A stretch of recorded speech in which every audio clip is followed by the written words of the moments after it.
こんにちは。ついに Java エディションでの小型 CPU の完成形が見られるのか？幅級 CPU 開発も、第3世代目に突入です。というわけで、実況はこれまで同様ゆっくりレ夢ムと、解説もこれまで通り、ゆっくりマリサでお送りしますだぜ。マリサ、なんだか早速最初から見慣れない回路が出てきたわ。確かに、この回路はこのチャンネルでは初めての登場かもしれませんね。この回路は、海外でもよく使われるサンレッドストーンチック CCA です。サンレッドストーンチックってつまり、サンチェーンってことですよね？そうですね。水木氏は独学でサンレッドストーンチック CCA を作ったことがあるみたいですが、今回はその CCA は使わずに、このタイプの CCA を使うみたいですね。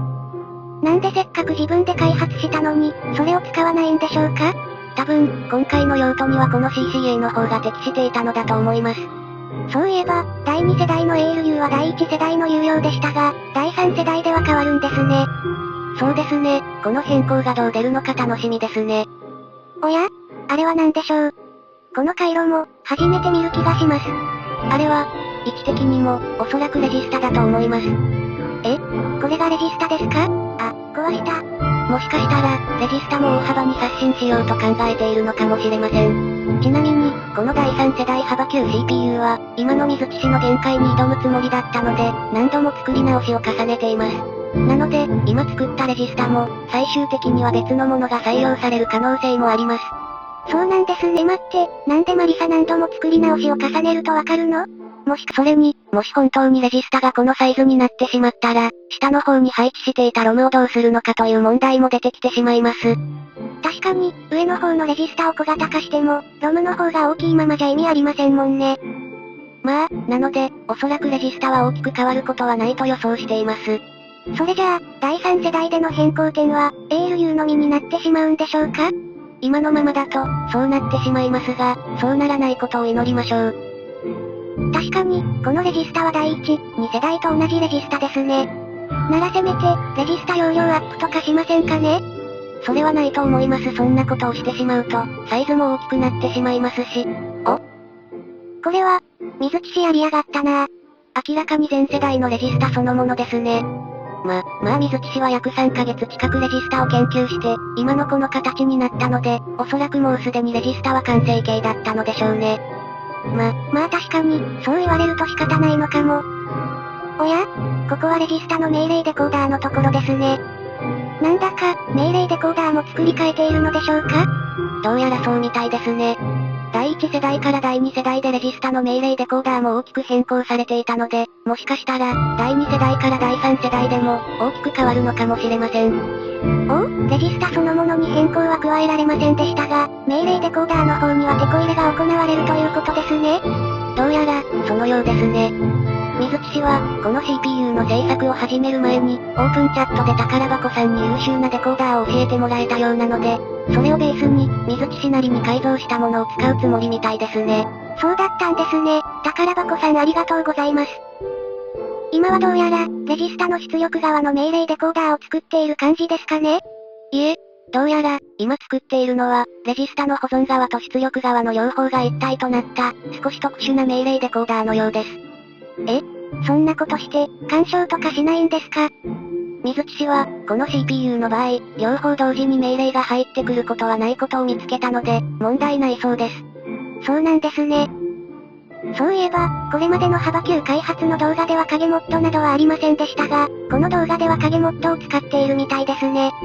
そうですね。ちなみに、幅級 CPU の第3世代の動画では、基本的に影モッドを使うつもりみたいです。そうだったんですね。さあ、ここまでカットしたということは、何か起こるってことですよね？今は、命令デコーダーの大部分が完成して、命令の入力部分に取り掛かったようですね。そういえば、この回路は見るからに信号強度関係の回路ですが、色は灰色ではなく白なんですね。水木氏曰くそれは単なるミスだそうです。そうだったんですね。今はどうやら、レジスタの配線をしているようですね。あれ？なんだか、配線の感じが変わりましたか？そうですね。命令デコーダーの変更に合わせて、レジスタ側にも多少変更が加えられているみたいですね。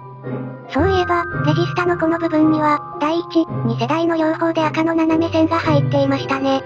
そうですね。第3世代となって、そこもどうなるのか注目ですね。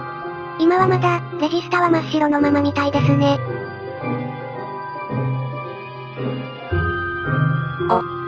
レジスタを移動させましたね。ということは、もうレジスタの命令デコーダーは完成したのでしょうか？そうなのかもしれませんね。うわぁ、だいぶ隙間少ないですね。これ、キャリーフラグの配線できるんですかね？わかりません。まあでも、さすがにフラグは CPU の基本中の基本なので、さすがになくすなんてことはしないと思いますがね。なんか、この CPU もう半分ぐらいできてきたような気がしますが、実際にはどうなんでしょうか？まあ、そうですね。確かに、現時点でも ALU とレジスタは動かないことはないですね。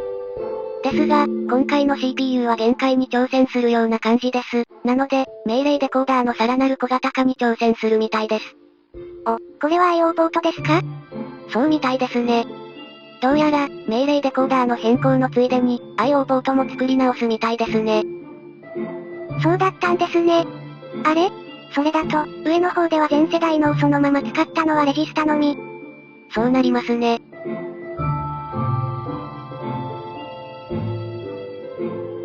IO ポートの仕様は、今のところこれまでと同じのインプットポート ×1、アウトプットポート ×2 という感じみたいですね。そこも、変わらないんですね。あれ？でも奥行きが若干短くなった。そうですね。IO ポートの奥行きは、1ブロック分減ったようです。前世代から、着実に進化していっていますね。あれ？と思ったらレジスタの命令デコーダーを撤去していっている。どうやら今の命令デコーダーでは、サイズなどが気に入らなかったようです。水木氏も、本気ですね。まあ、命令デコーダーを教えてもらった宝箱さんも、幅 9CPU を製作していましたが、それがとても小型で、なんなら CREDJ2 よりも小型だったので、それで火がついたようです。あの CREDJ2 よりも小型だったんですか？すごいですね。まあ、なので CREDJ2 よりもさらに小型化させようと頑張っているみたいです。さあ、ここまでカットしたということは、何か起こるってことですよね？IO ポートを8ビット分コピーしたようですね。にしても、1ブロック分奥行きが減っただけなのに、だいぶ小さく見えますね。そうですね。ALU も変更されているので、上からの見た目も少し違和感がありますね。まあ、それは仕方ないですね。あれ？もしかして、今作ってるのって、フラグの信号を伝達する配線ですかね？そんな感じがしますね。あと、CCA の上の部分を改造して、高さ方向のサイズも削減しているように見えますね。まさか、このトーチを使って伝達するんでしょうか？おそらくそうだと思います。ここにこんなにたくさんのトーチを使ってしまうと、大幅に遅延が増してしまいませんか？まあ、もちろん増すと思います。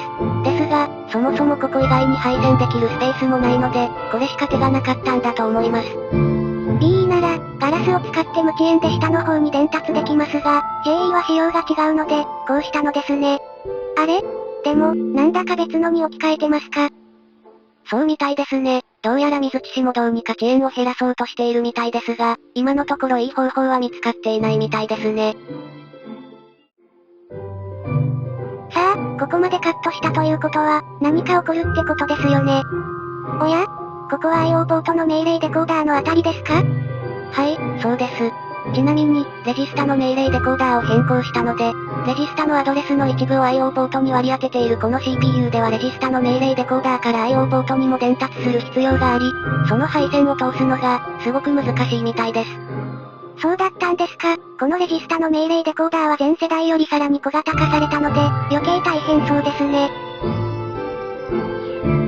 といったところで、今回はここまでです。だいぶ進展した初日でしたね。では、ご視聴ありがとうございました。